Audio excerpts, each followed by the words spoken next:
नमस्कार जोहार, बहुत बहुत स्वागत है आप सभी का हमारे यूट्यूब चैनल पे। दोस्तों आज 9 फरवरी है और जैसा कि आप सभी को पता है दोस्तों, बीबीएम की यूजी सेमेस्टर थर्ड का एग्जाम चल रहा है और आज आप सभी का हिस्ट्री एमजे 5 का एग्जाम हुआ दोस्तों। तो आज हम लोग मिलाने का प्रयास करेंगे एमजे 5 हिस्ट्री का कि आपने सही कितना उत्तर लिखा और क्या क्या प्रश्न आया था दोस्तों। ठीक है, जैसे कि आप सभी को पता है 5 ऐसे प्रश्न हैं जो कि 1 नंबर के लिए आते हैं, 1 अंक के लिए आते हैं और वहाँ पे लिखना होता है दोस्तों। तो कितना ईजी क्वेश्चन था, आपने कितना सही मतलब लिखा होगा, कितना गलत लिखा है, वो एक बार आप मिलाने का प्रयास कीजिए। साथ ही साथ देखने का प्रयास कीजिए कि किस प्रकार से प्रश्न और भी पूछे गए थे दोस्तों। जैसे पहला प्रश्न की बात करूं दोस्तों, सेक्शन ए में जो प्रश्न पूछा गया, पहला प्रश्न का 1 नंबर जो प्रश्न पूछा गया है कि अरबों ने भारत पर कब आक्रमण किया था। तो इसका सही जो उत्तर होगा दोस्तों, अरबों ने भारत पे जो आक्रमण किया था वो 712 में ही किया था दोस्तों। तो जितने भी बच्चे 712 लिखते हैं उनका सही सा उत्तर होगा दोस्तों। ठीक है, ऑप्शन नंबर 1 का ये।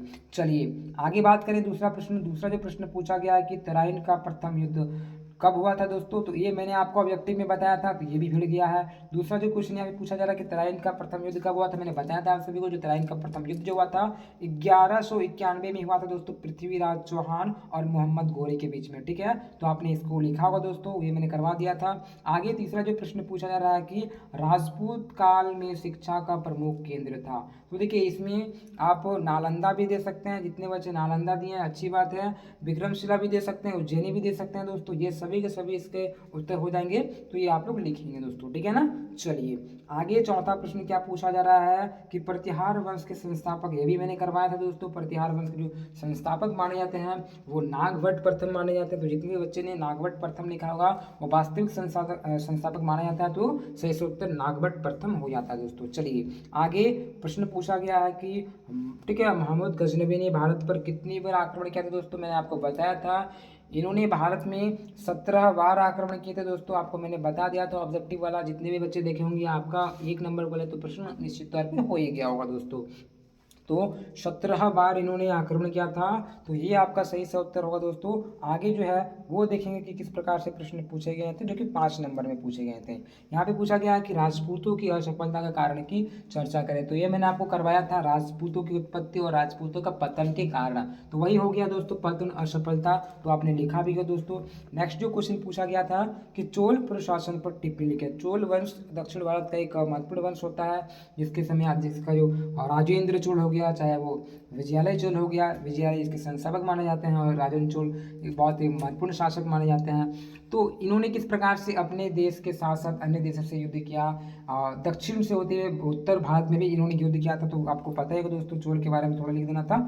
चलिए अब मैं बात करूँ ग्रुप बी की, तो ग्रुप बी में जो प्रश्न पूछा गया है 15 अंक के लिए, तो यहाँ भी प्रश्न पूछा गया दोस्तों कि भारत पर अरब आक्रमण के कारण एवं उसके प्रभाव पर, मतलब क्या प्रभाव पड़ा उस पर करना था दोस्तों, है ना। तो आपने किया भी होगा दोस्तों, भारत में अरबों का आक्रमण के कारण और उसके प्रभाव दोस्तों। चलिए पांचवा प्रश्न पूछा गया था आप सभी का कि राजपूतों की उत्पत्ति के विभिन्न सिद्धांत का वर्णन करें। तो मैंने आपको करवा दिया था कि राजपूतों की उत्पत्ति के बारे में कैसे इतिहासकार में मतभेद है और इतिहासकार क्या कहते हैं, किनका क्या कहना था और क्या सिद्धांत है, वो मैंने आपको बताया था। तो ये भी हो जाएगा आपका। अगला जो प्रश्न पूछा गया है कि पुलकेशिन द्वितीय की जीवनी एवं उपलब्धियों का वर्णन करें। तो ये मैंने आपको नहीं करवाया था, और एक्चुअली बात है ना कि ये मैंने लिख के रखा था, करवा के रखा था, सिर्फ वीडियो नहीं बनाया था दोस्तों। बहुत ही क्या बोलूँ मैं, ये प्रश्न इंपॉर्टेंट था, मैंने इंपॉर्टेंट सेलेक्ट करके भी रखा था, इसका आंसर निकाल भी लिया था, लेकिन बात यह है कि इसका मैं वीडियो नहीं बना पाया दोस्तों। ठीक है, चलिए कोई नहीं, आगे की जितनी भी परीक्षाएं होंगी उसकी तैयारी करवाई जाएगी। फिर नेक्स्ट क्वेश्चन पूछा गया दोस्तों कि ये मैंने करवाया था पाल प्रतिहार एवं राष्ट्रकूटों के बीच त्रिपक्षीय संघर्ष, यानी कि त्रिपक्षीय संघर्ष के बारे में आपको बताना था दोस्तों। तो त्रिपक्षीय संघर्ष आपका ये हो जाता दोस्तों। ठीक है, आगे एक प्रश्न पूछा गया है कि राष्ट्रकूटों के शासनकाल में कला एवं वास्तुकला पर प्रकाश डाले दोस्तों। तो राष्ट्रकूट के बारे में आपको पढ़ा होगा, तो ये कर लिए हैं। देखिए हालांकि यहाँ पे जो प्रश्न ऑप्शन बी में, जो ग्रुप बी में है, यहाँ पे 4 ही प्रश्न का उत्तर देना है, मात्र 4 प्रश्न का उत्तर, बाकी बात 2 आपको छोड़ देना है दोस्तों। ठीक है, और 9वां जो प्रश्न आप सभी का पूछा गया था कि मोहम्मद गौरी के आक्रमण के प्रभावों की चर्चा करें दोस्तों। ठीक है, तो इनके आक्रमण से भारत में क्या प्रभाव पड़ा उसको आपको बताना था दोस्तों। आई होप कि आपने बताया होगा, और ग्रुप बी के 4 ऐसे प्रश्न जो कि आपने किया होगा दोस्तों। ठीक है, तो बच्चे त्रिपक्ष को नहीं छोड़े होंगे और पुलकेशिन द्वितीय को भी नहीं छोड़े होंगे, ये भी इंपॉर्टेंट था, आपको मैंने करा रखा था। राजपूतों की उत्पत्ति के बारे में मैंने आपको बताया था, राजपूतों का जो सिद्धांत वो मैंने करवा दिया था। तो ये कहीं ना कहीं बच्चे किए हैं दोस्तों। खैर छोड़िए, जैसा परीक्षा गया बहुत अच्छा गया दोस्तों, लेकिन आगे की जो परीक्षा है उसकी तैयारी के लिए हम लोग सोचेंगे। तो मुझसे जुड़ने के लिए आप क्या कीजिएगा दोस्तों, हमारे और नोटिस पाने के लिए BPMQ से संबंधित मेरे टेलीग्राम चैनल को ज्वाइन कर सकते हो। इंस्टा में डाल दूंगा अपना इंस्टा ID का लिंक, वहाँ से आप मुझे कुछ पूछ सकते हो, पूछना हो तो। और परीक्षा की तैयारी के विषय में अधिक से अधिक बातें करने के लिए, जानकारी देने के लिए, साझा करने के लिए हम लोग बातें कर सकते हैं, तो इंस्टा पे वो कर सकते हैं दोस्तों, ठीक है ना।